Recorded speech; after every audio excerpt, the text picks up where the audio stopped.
आप बाहर आती हैं, बाहर आके तब क्या दिक्कत है? अंदर तुम रूम के अंदर तो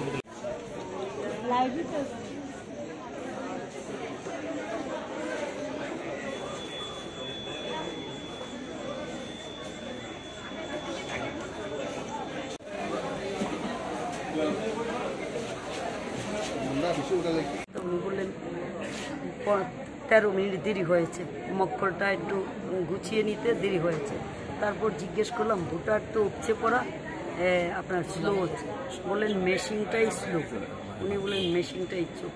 আমি আপনাদের মাধ্যমে বলতে চাই যে আমি এখনও সকাল থেকে এই হলো আমার 15 নাম্বার সেন্টার, 15টা ভিজিট করে এসেছি। দেখলাম সব সেন্টারেই স্লো চলছে মেশিন। ওরা বলছে, অফিসাররা বলছে আমরা তো কিছু করার নেই, স্লো চলছে।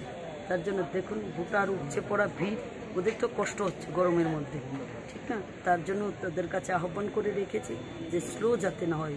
ভোটার হলেন গণদেবতা, তারাই তো এই 6 আগরতলার ভাগ্য নির্ধারিত করবেন।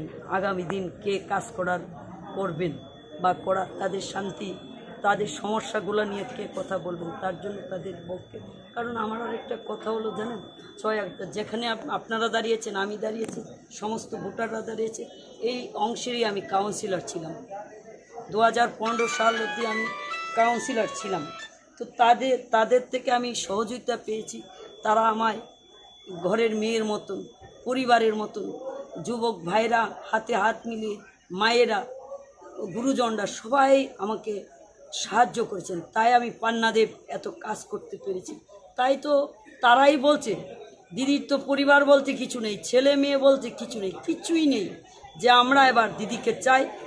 আর যে দিদি কাজ করবে তাকে আমরা চাই, কাজের নিরিখে চাই, এটা বলছেন।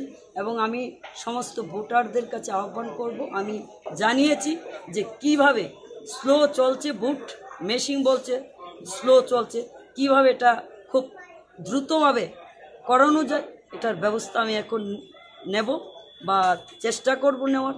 তাই আমি এই সমস্ত ভোটাররাই তো আমাদের পরিবারের লোক, তারা কেউ আমার বোন, কেউ আমার ভাই, কেউ আমার মা। তো তাদের আশীর্বাদেই তো আমি আছি, এটাই আমার, আর কি বলবো।